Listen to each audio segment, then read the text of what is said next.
20 দিন জেল খাটতে হয় আমি খাটতে প্রস্তুত, তবু তৃণমূলের কাছে মেরুদণ্ড বিক্রি করব না। এটা ইন্ডিয়ান সেকুলার ফ্রন্ট। আজকে বাঁধ ভাঙা উচ্ছ্বাস। তৃণমূল আমাদেরকে মারছে, আমাদেরকে কাটছে, অবরোধ করছে, ভয় দেখাচ্ছে, এনডিপিএস কেস দেবে, গাঁজা কেস দেবে। আরে ভাই, বুকে রক্ত দিয়ে আজকে গরিব মানুষের জন্য এখানে অ্যাম্বুলেন্সের উদ্বোধন করছে আমাদের প্রিয় বিধায়ক নওশাদ সিদ্দিকী, আমার দলের চেয়ারম্যান। এটাই বিকল্প, এটাই ইন্ডিয়ান সেকুলার ফ্রন্ট। আমি এই অঞ্চলের নেতাদের নাম করছি না। আরাবুল বাহিনী, শওকত বাহিনী পশ্চিম বাংলার প্রতিটা কোনায় কোনায় তৃণমূলের মমতা বন্দ্যোপাধ্যায় জন্ম দিয়েছে।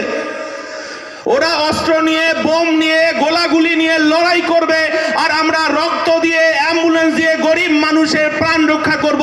এটাই আমরা শপথ নিয়েছি, এটাই Indian secular front. Trinamool Congress, আমরা কি জানি না 18 সালে পঞ্চায়েতে কি হয়েছে? গরিব খেটে খাওয়া শ্রমজীবী মানুষের হকের অধিকার, 100 দিনের কাজ এই তৃণমূল চুরি করেছে। সুপারভাইজার থেকে শুরু করে, মেম্বার থেকে শুরু করে, প্রধান থেকে শুরু করে, সভাপতি থেকে শুরু করে, তার হিসাব দিতে হবে। 144 ধারা যেখানে রাজভবন, যেখানে 144 ধারা রাজঘাট, সেখানে তৃণমূল আর কংগ্রেসের একটা নাটক আমরা দেখতে পাচ্ছি। সবাই আমরা দেখতে পাচ্ছি। কিরকম নাটক দেখতে পাচ্ছি?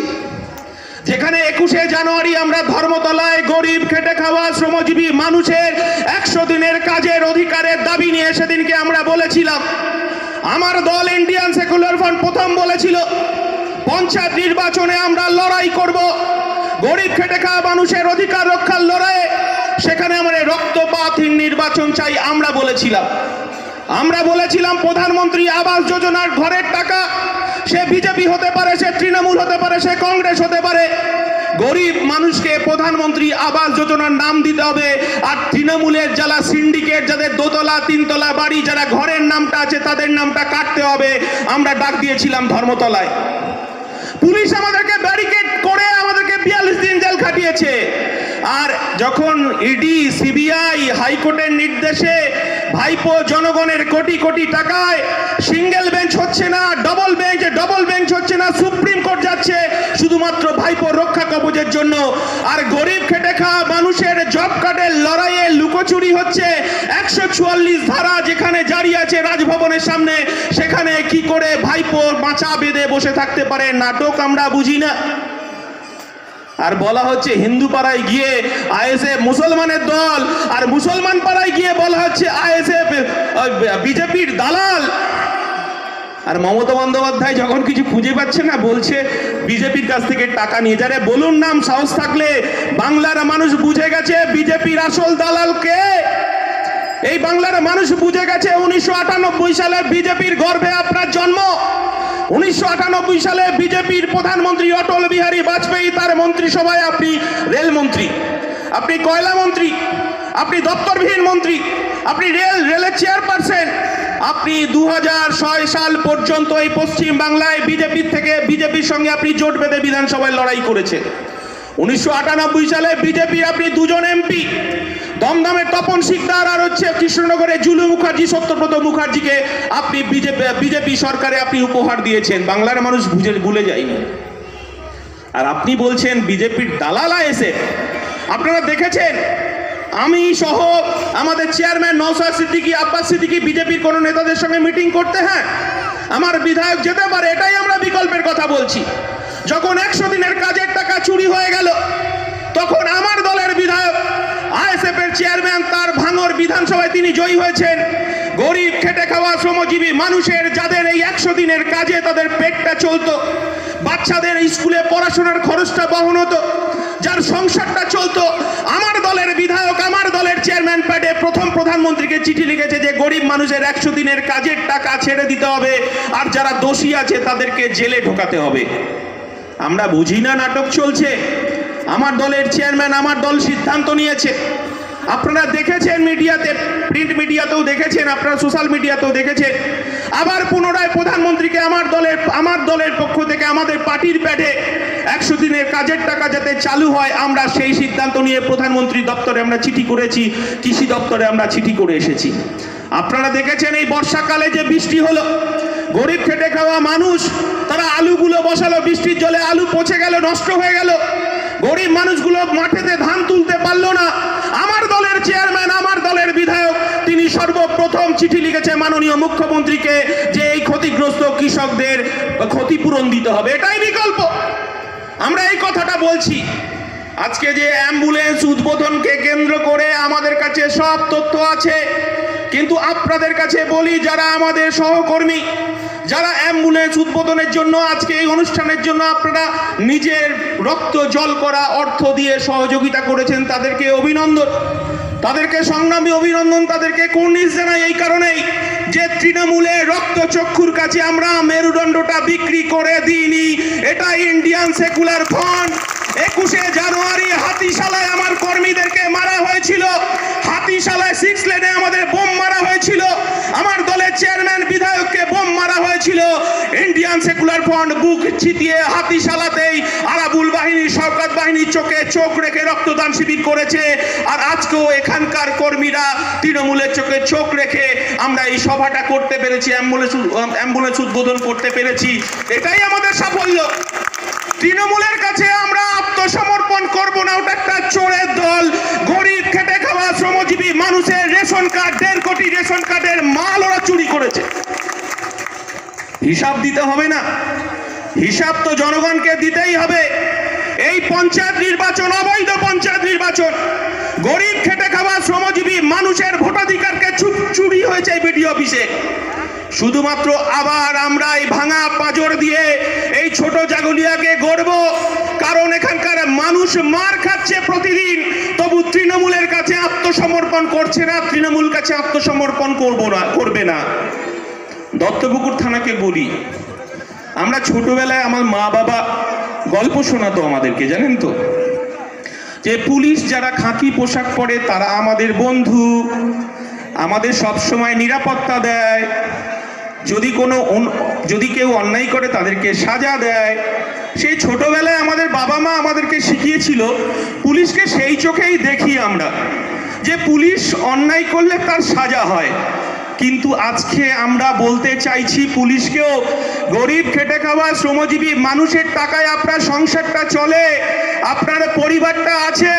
মিথ্যা মামলার ব্যাপারটা পুলিশ প্রশাসনকে দেখতে বলবো, যাতে আর আজকের পর থেকেও যদি আমার কর্মীদের একটাও মিথ্যে মামলা হয়, তাহলে কিন্তু ওই শুভব্রত বাবুর মতো আপনাদের অবস্থা হবে।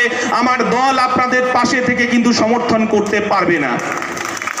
এটা পুলিশকে ভালোভাবেই বলছি, কারণ আমরা জানি অনেক পুলিশ খুব চটি চাটছে, চটি চাটতে চাটতে তার জীবক হয়ে গেছে, চটিটাও ক্ষয়ে গেছে।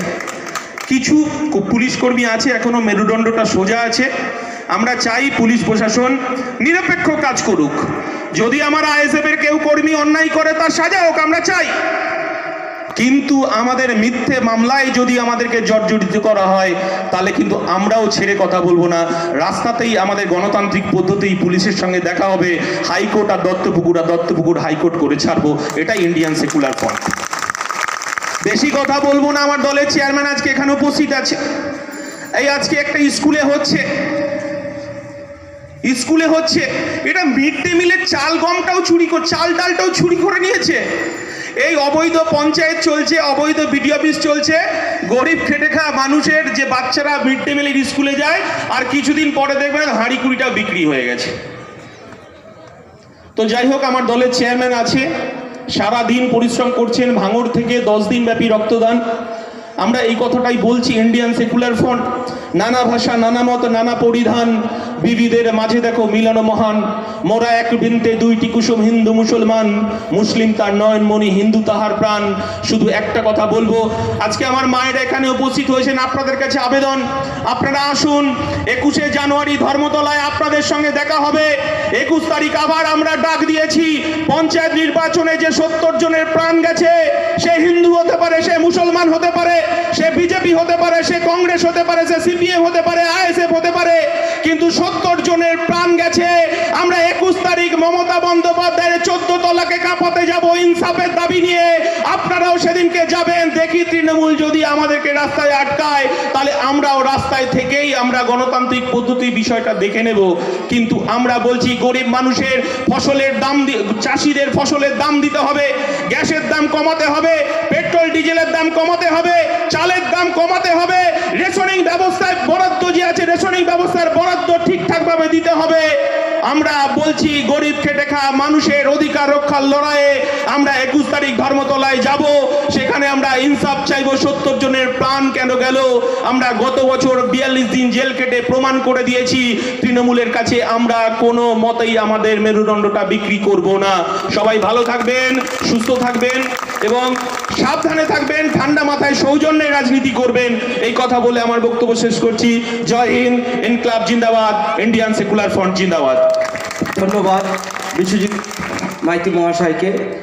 এরপর আপনাদের সম্মুখে আসেন, যার জানার অধীর অপেক্ষায় আমরা আছি, সেই ইন্ডিয়ান সেকুলার ফ্রন্টের চেয়ারম্যান তথা একমাত্র বিধায়ক নওশাদ সিদ্দিকী মহাশয় আপনাদের সম্মুখে কিছু বলবেন।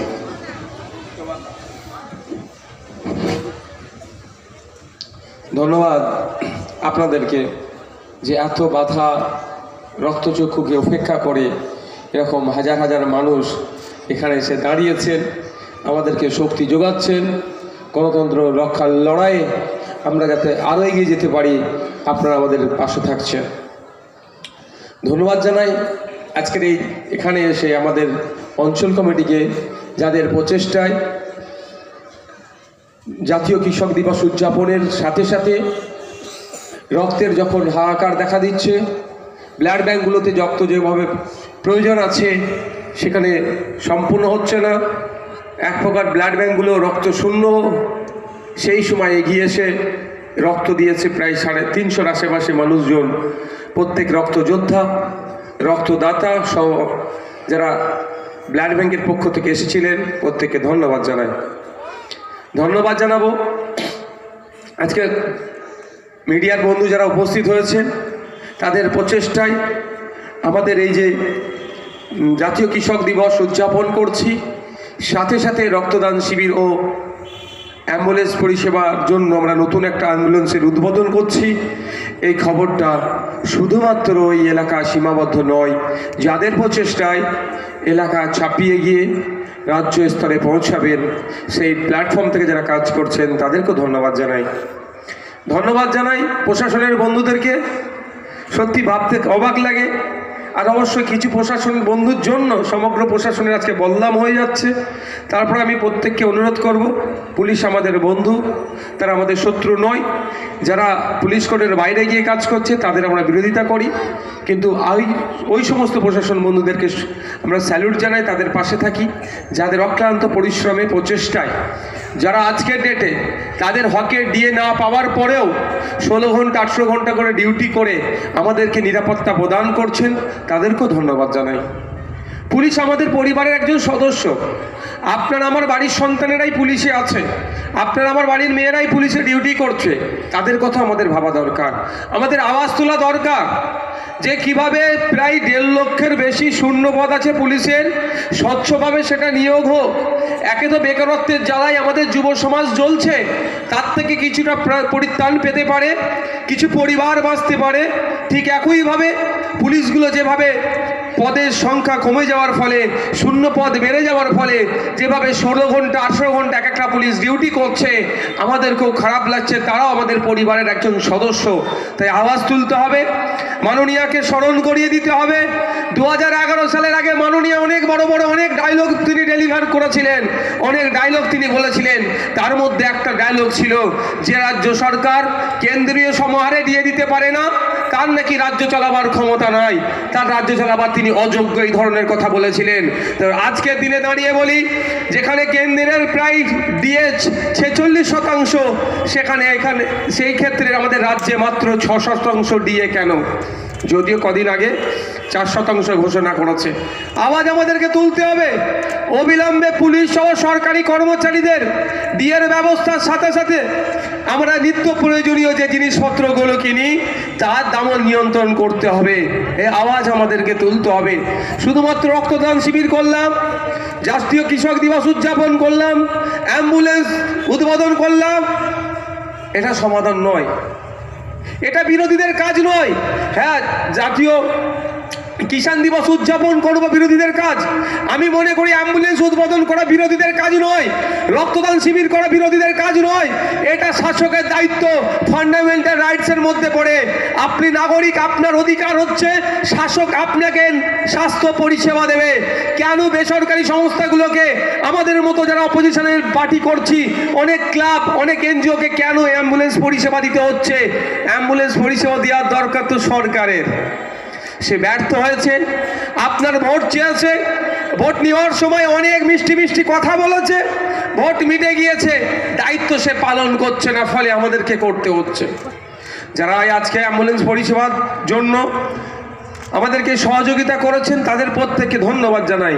কিন্তু মায়েরা যারা আছেন, আওয়াজ তুলতে হবে আপনাদের সর্বপ্রথম। বাপেরা ভাইরা তো তুলবে, মা বোনেদেরকে আওয়াজ তুলতে হবে। 500,000 আপনাদের হাতে দিচ্ছে, দিয়ের পরিবর্তে আপনাদের কাছ থেকে কি কি কেড়ে নিচ্ছে একটু শুনবেন?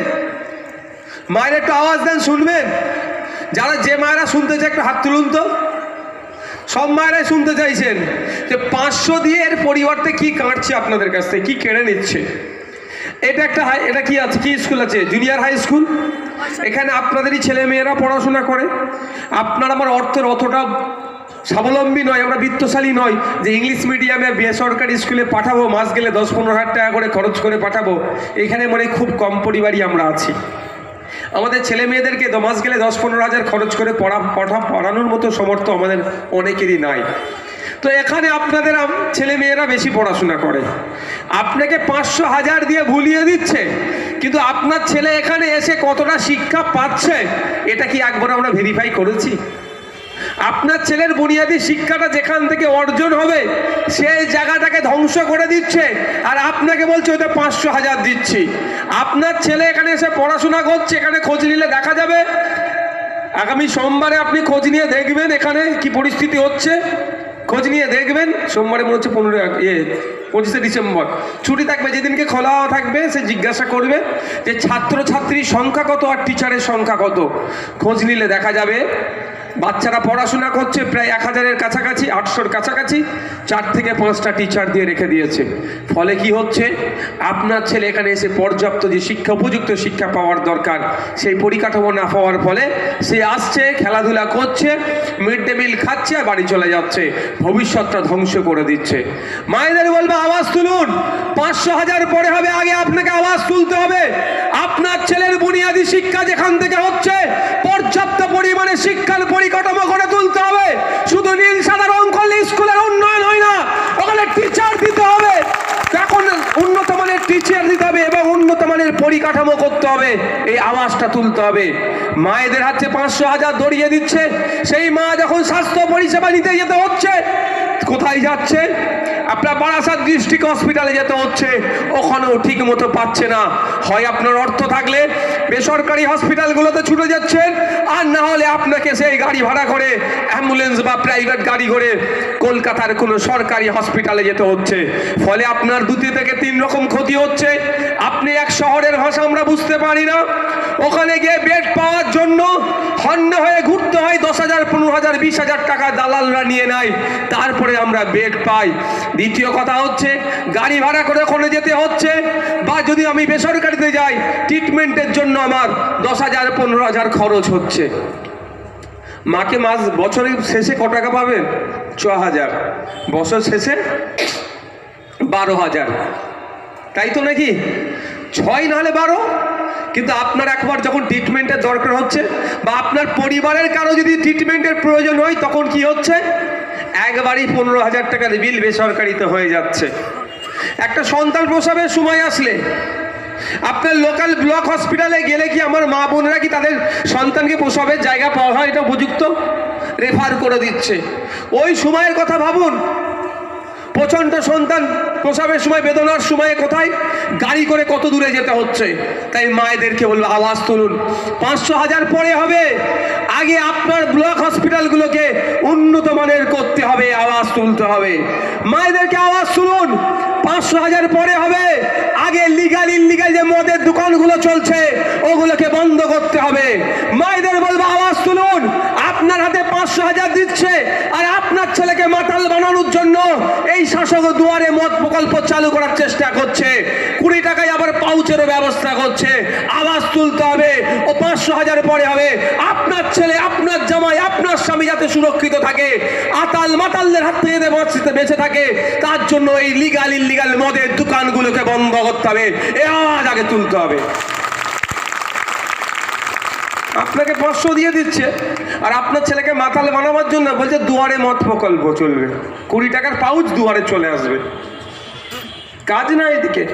আপনাকে 500,000 দিচ্ছে, আপনার ছেলেটাকে আপনি কষ্ট করে দিন আনে দিন খাই, তারপরেও ডে লেবার কৃষক, আপনি কিছু অর্থ উপার্জিত করে আপনার ছেলেটাকে উচ্চ শিক্ষায় শিক্ষিত করলেন।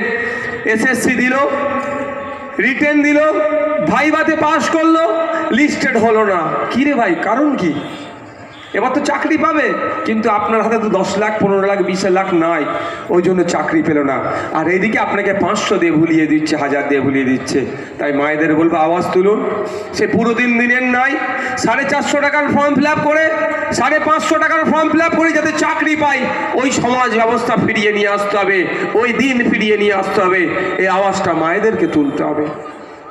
বন্ধুগণ, যারা উপস্থিত হয়েছেন, বাপ ভাই মা বোনেরা, আজকে আমরা একটা ঐতিহাসিক দিনের সম্মুখীন আছি। ঐতিহাসিক দিনে আমরা দাঁড়িয়ে আছি। জাতীয় কৃষক দিবস বা কিষাণ দিবস। কাদের জন্য এটা?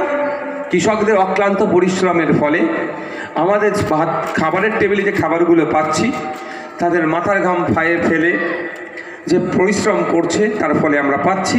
এক কথায় কৃষকদের লড়াইকে সম্মান কুর্নিশ জানানোর জন্য ভারতবর্ষের 5ম প্রাক্তন প্রধানমন্ত্রী চৌধুরী চরণ সিংয়ের জন্মদিবস স্মরণে 2001 সাল থেকে প্রতি বছরের ডিসেম্বরের 23 তারিখ জাতীয় কিষাণ দিবস উদযাপিত হয়।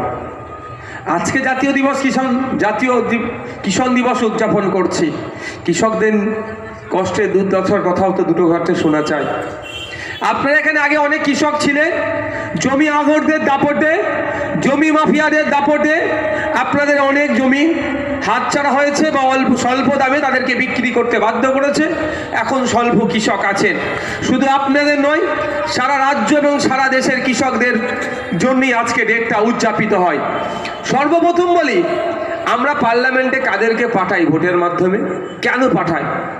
এই জন্যই পাঠানো হয়, দেশের যে আইনগুলো আসবে সেটা নাগরিকের পরিপন্থী না হয়ে যায়, কর্পোরেটদের স্বার্থে নাগরিকদেরকে না শোষণ করে নেয়, এই কথাবার্তাগুলোর বিরোধিতা করা বা কোনো নতুন আইন নিয়ে আসার জন্য প্রাইভেট মেম্বার্স বিল সেখানে সাবমিশন করা এবং তার নির্বাচনী ক্ষেত্রে যে অভাব অভিযোগ চাওয়া পাওয়াগুলো আছে সেগুলো উত্থাপন করা।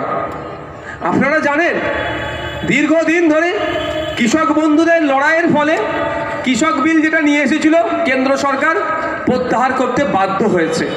কিন্তু আমার প্রশ্ন, অনেক বড় বড় ভাষণবাজি করে, অনেক বড় বড় কথা বলেন যারা, আপনার এলাকার এমপির একটা আসলে এরপর আপনারা জিজ্ঞাসা করবেন, যারা কৃষক আছে জিজ্ঞাসা করবেন যে এমপি মহাশয়া, যখন কেন্দ্র সরকার লোকসভার মধ্য থেকে কৃষক বিল পাস করেছিল, যেই তিনটে বিল কৃষকদের বিপক্ষে যাচ্ছিল, তখন আমরা যে কৃষক, আমাদের জন্য কি ভূমিকা পালন করেছিলেন, লোকসভার মধ্যে কি বক্তব্য রেখেছিলেন, বা যখন ভোটাভুটি হচ্ছিল আপনি কোন দিকে ভোট দিয়েছিলেন? কৃষকদের পক্ষে ভোট দিয়েছিলেন না কৃষকদের বিরুদ্ধে যে বিল আসছিল তার পক্ষে ভোট দিয়েছিলেন? সে ডেটাটা একবার দিন, খোঁজ নিয়ে দেখুন। যদি ডেটা তোলা যায় দেখবেন খোঁজ নিয়ে উনি কৃষকদের পক্ষে ভোট দেয়নি, সেই কর্পোরেটদের পক্ষে ভোট দিয়ে কৃষকদের বিরুদ্ধে যে ভোট আসছিল সেইগুলোকে এক প্রকার মৌন সমর্থন করেছিল। এই হচ্ছে আমাদের এমপির অবস্থা। এমপিদেরকে কেন আমরা পাঠাই? যখন তালাকের বিল, সিএ, কৃষক বিল, নতুন একটা পোস্ট কার্ড আইনের একটা কি বিল নিয়ে আসছে, যে বিভিন্ন যে বিলগুলো আসে সেখানে আলোচনার জায়গাতে তার মত রাখবে। মতটা কেমন রাখবে? জনগণের পক্ষে, সংবিধানের পক্ষে, রাষ্ট্রের পক্ষে মতটা রাখবে, ধর্মনিরপেক্ষ ভারতের পক্ষে মতটা রাখবে। আর এরা কখনো কি করে? ওগুলো বাদ দিয়ে কোথায় সেলফি তুলবে, কোথায় টিকটক ভিডিও করবে, এই কাজে তারা ব্যস্ত হয়ে আছে। তাই বলবো আপনাদেরকে, আগামী দিনে এমন জনপ্রতিনিধি পার্লামেন্টের মধ্যে পাঠাবে, জনগণের বিপক্ষে যদি কোনো বিল আসে, সে একা থাকলেও তার সর্বোচ্চ ক্ষমতা দিয়ে ওখানে অপোজ করবে, ওখানে বিরোধিতা করবে, শাসককে চোখে চোখ রেখে কথা বলবে। এই ধরনের এমপি করে আগামী দিনে বারাসাত লোকসভা থেকে আমাদেরকে পাঠাতে হবে। বারাসাত লোকসভা তো প্রস্তুত আছেন তো নাকি? হ্যাঁ, সিএ নিয়ে বিল পাস হচ্ছে, ওনারা ভোট দান থেকে বিরত থাকছেন। সিএ নিয়ে বিল পাস হচ্ছে, তুই সিএ এর বিপক্ষে তো ভোটটা দেওয়া দরকার ছিল। উনি তখন কি করছে? ওনারা ভোট দিচ্ছেন না। মানে কাকে ভোট দিয়ে পাঠাচ্ছি? যাকে ভোট দিয়ে পাঠাচ্ছি মানে এক প্রকার তাড়াতাড়ি ছুরি তুলে দিচ্ছি, দাও এবার আমাকে দাও। তাই সময় এসেছে আমাদেরকে আমাদের মধ্যে থেকে যারা দলিতের কথা বলবে, আদিবাসীর কথা বলবে, মতুয়া ভাইদের কথা বলবে, বাউরি সমাজের কথা বলবে, জল জমি জঙ্গল নিয়ে কথা বলবে, উচ্চবর্ণ নিম্নবর্ণ থেকে শুরু করে সরকারি কর্মচারীদের ডিএ নিয়ে কথা বলবে, এক কথাই নাগরিক অধিকার নিয়ে যারা কথা বলবে, তাদের পাশে আমাদেরকে থাকতে হবে। তাদেরকে ভোটে নির্বাচিত করে আগামী দিনে আইনসভার মধ্যে পাঠাতে হবে। অন্যথায় কি হচ্ছে? হয়টা কি? আমি একটা ঘটনার জাস্ট একটা গল্প বলছি। আমি তো খড়িবাড়ি দিয়ে আসলাম, আমি ভাঙড় থেকে এসেছি খড়িবাড়ির ভিতর দিয়ে। আমি ধরলাম এখান থেকে কেউ ভাঙড় হয়ে হয়তো কলকাতা যাবে, বোঝানোর জন্য বললাম, বা যাওয়ার পথে তো অনেক ঘেরি পড়বে তো নাকি ভাই? এখন সকালে মৎস্য চাষিরা মাছ ধরতে নেমেছে ঘেরিতে, বাজারে বিক্রি করতে হবে। আর এখন বিধায়ক বা এমপি এই রাস্তা দিয়ে যাচ্ছিলেন, যেতে যেতে এটা একটা কাল্পনিক একটা গল্প বলছিল, শুনুন মাথা ঠান্ডা করে। এমপি এমএলএ বা আইনসভার কোনো এক সদস্য রাস্তা দিয়ে যাচ্ছিল, যেতে গিয়ে দেখে ভোর 4টের সময় কিছু লোক নেমেছে, জালটাল নিয়ে মাছ ধরছে, মাছ ধরে উঠছে, পায়ে হাতে কাদা লেগেছে, খুব সে দুঃখ পেয়েছে মনে মনে। মৎস্য চাষিরা এত পায়ে হাতে কাদা লাগছে, উনি গিয়ে কি করছেন এর মধ্যে, আইনসভার মধ্যে বলছে আইন করা হোক, সব পুকুরে মার্বেল বিছিয়ে দিতে হবে। আপনি বলুন, যারা মৎস্য চাষি তাদের ক্ষতি হবে না লাভ হবে? ক্ষতি হবে। কেন? ওনার তো এই সম্পর্কে জ্ঞান নাই, এই সম্পর্কে জ্ঞান অর্জন করার চেষ্টাও করে না। ওনারা 25-75 কিভাবে পাবো, কিভাবে ধানগুলো যখন বিক্রি হচ্ছিল কালোবাজারি করে প্রশাসনের একটা অংশকে কাজে লাগিয়ে আপনাদের এই বুলেকের কথা বলছি, যেই দাম পাওয়ার দরকার তার থেকে কম দামে কিনে কিভাবে 2 পয়সা ইনকাম করব, কৃষকদেরকে কিভাবে মারবো, সেই চক্রান্ত ওরা করা, সেই নিয়ে সবসময় ভাবে।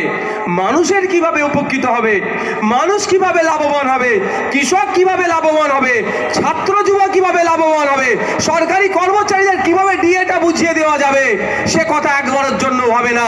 মৎস্যজীবী কিভাবে উপকৃত হবে একবারের জন্য ভাবে না। যেটা বলছিলাম, তাহলে উনি কি বলবেন? সব মার্বেল বিছিয়ে দেওয়া হোক, এতে কি বলে পুকুরগুলোতে, বা যদি জমিন পড়ে ধান চাষ হচ্ছে, হয়তো ধান বপন করে উঠেছে, পায়ে হাতে কাদা, সব মাঠে মার্বেল লাগিয়ে দাও, ধান চাষ আর হবে তো ভাই, আর মাছ বাড়বে তো। তাহলে ওটার জন্য তো আলাদা পরিকল্পনা দরকার, সেই পরিকল্পনার কথা তো ওরা বলবে না। আর আপনারা যদি ওই রকম ব্যক্তিকে পাঠান, যেটা শ্রেণী বন্ধুকে যদি কোনো পাঠান, যে ওই পরিবার থেকে উঠে এসেছে, যে কৃষক পরিবার থেকে উঠে এসেছে, যে মৎস্যজীবী পরিবার থেকে উঠে এসেছে, যে বঞ্চিত সমাজের পরিবার থেকে উঠে এসেছে, তাহলে সে গিয়ে কি করবে? আগে কি বলবে? যাতে করে এরা আরো বেশি ইনকাম করে তার মতো পলিসি নিয়ে আসা হোক। আমি ছোট্ট একটা উদাহরণের জন্য বলছি, আপনাদের এখানে মৎস্যজীবী তুলনামূলক এই আশপাশটায় বেশি আছে, আমি জানতাম, তারপর আমি জ্ঞান অর্জন করার পর আমি রেকটিফাই করে নিয়েছি। যারা জানি না, 10 কিলো যদি পুকুরে মাছ থাকে, আমরা কি মনে করি 15 কিলোর খাবার দেব, বেশি করে খেয়ে মাছ তাড়াতাড়ি বড় হয়ে যাবে, এটা স্বাভাবিক মামলায় ভাবি না? এটা হয়তো বেশি করে শুধু খাইয়ে দিয়ে যাও, কিন্তু বেশি করে খাওয়ালে ক্ষতি ছাড়া লাভ নাই। কে বলছে? এটা মেডিকেল সায়েন্স বলছে, বিজ্ঞান বলছে 10 কিলো মাছ থাকলে পুকুরে 2 কিলো মাছের খাবার দাও। ভালো করে বুঝুন ঠান্ডা মাথায়। আজকে আপনাদেরকে ট্রেনিং দিচ্ছে না কেন? আমরা চাই মৎস্যজীবীদেরকে শুরু করে কৃষকদেরকে বিজ্ঞানসম্মতভাবে ট্রেনিং দেওয়া হোক, এরা বিজ্ঞানসম্মতভাবে চাষ করবে। 10 কিলো মাছ থাকলে 2 কিলো মাছের খাবারের দেওয়ার কথা বলছে বিজ্ঞান। তাহলে আমার 13 কিলো মাছের খাবারের দামটা বেঁচে যেত, ওই টাকাটা আমার ব্যাংক ব্যালেন্স হতো, ব্যালেন্স থাকতো। কিন্তু আমাদেরকে না জানানোর ফলে আমরা 15 কিলো মাছের খাবার দিচ্ছি। ফলে কি হচ্ছে? মাছ তো বাড়ছে না, পানি বিষাক্ত হয়ে যাচ্ছে, পানি পয়জন হয়ে যাচ্ছে। অনেক সময় পানি খারাপের ক্ষেত্রে মাছও মারা যাচ্ছে। ক্ষতিগ্রস্ত দিনের শেষে কারা হচ্ছে? মৎস্যজীবীরা হচ্ছে। আমাদের বক্তব্য আজকে এই কৃষক দিবসে, আন্তর্জাতিক কৃষক দিবসে, একইভাবে কৃষক বন্ধুরা ফসল বাড়ানোর জন্য অনেক সময় অনেক ভুলভাল স্প্রে করে ফেলার ফলে ফসল নষ্ট হয়ে যাচ্ছে, নাহলে ওই স্প্রের ফলে নিজের শরীরও আক্রান্ত হচ্ছে, বিভিন্ন রোগ পাচ্ছে। আমরা দাবি তুলি, বিগত দিনে বলেছি, আজকে জাতীয় কিষাণ দিবসে আওয়াজ তুলি, আপনাদেরও আওয়াজ তুলতে হবে যে বিজ্ঞানসম্মতভাবে কৃষকদের এবং মৎস্যজীবীদের ট্রেনিং দেওয়া হোক, যাতে চাষবাস করতে পারে। বন্ধুগণ, যারা মাছ চাষি আছেন, কৃষক আছেন, আপনাদেরকে একটা কথা বলে রাখি, একটু মনে রাখবেন। 60 বছরের ঊর্ধ্বে কোনো কৃষক 60 বছরের নিম্নে কোনো কৃষক মারা গেলে তার পরিবার এককালীন 2 লক্ষ টাকা ক্ষতিপূরণ পায়। এটা পশ্চিমবাংলাতে একটা প্রকল্প আছে। এখানে তো অনেক কৃষক পরিবার আছে, এখন অনেকে কৃষিকাজ ছেড়ে দিয়েছে, কিন্তু কতজনের পরিবার 2 লক্ষ টাকা ক্ষতিপূরণ পেয়েছে? কোথায় যাচ্ছে? কারা খাচ্ছে? খোঁজ নিয়ে দেখুন। আপনার বাড়ির কেউ মারা গেছে, অমুক দাদা দিদি ঠিক ভোটের সময় যে নমিনেশন কেন্দ্রগুলোকে যে উন্নয়ন বাহিনী দিয়ে আটকে রেখেছিল, ভোট দিতে দিচ্ছিল না, গণনা কেন্দ্রে যারা ভোট লোড করেছে তারা দেখুন হয়তো তুলে খেয়ে নিচ্ছে। আমরা আসলে জানতে পেরে যাব, ওই জন্য আমাদেরকে আর ঢুকতে দিচ্ছে না ওখানে। হ্যাঁ, পলিসি আছে, প্রকল্প আছে।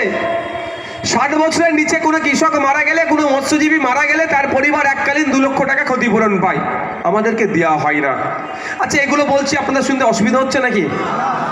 অনেক বক্তারা তো অনেক বিষয়ে বক্তব্য দিয়েছে, যেগুলো আমার মনে হয় অনেকের এগুলো অজানা, সেগুলো জানা দরকার। তো শুধু ভোটের সময় আসলে বলবো ভোট দিয়ে দেন, অনেক কিছু করে দেবে, এটা না। আইএসএফ বিকল্প রাজনীতির কথা বলে। আইএসএফ প্রথম আপনার অধিকারটা আপনাকে জানিয়ে দিতে চাইছে। কে চোর, কে ডাকাত, আপনার অধিকারকে হনন করেছে আপনি বলবেন, আমি আইএসএফ বলার দরকার নেই। আপনি কৃষক, আপনার 60 বছরের ঊর্ধ্বে আপনার বয়স, আপনি কৃষিকাজের সাথে যুক্ত, সরকারের প্রকল্প আছে, আপনি ফার্মার্স ওল্ড এজ পেনশন পাবেন। কটা পান আপনারা? পান কত? যারা অর্থনৈতিকভাবে দুর্বল তারা ওল্ড এজ পেনশন পাবে, কৃষকরা পায় কোথায়? যারা কৃষক আছেন, যারা মৎস্যজীবী আছেন, আমি এই বিষয়ে আজকে বলার কারণ হচ্ছে জাতীয় কিষাণ দিবস আজকে আমরা উদযাপন করছি, এই বিষয়টা বলা বেশি জরুরি। আপনারা যারা জানেন, মৎস্যজীবী যারা কৃষক আছে, ওই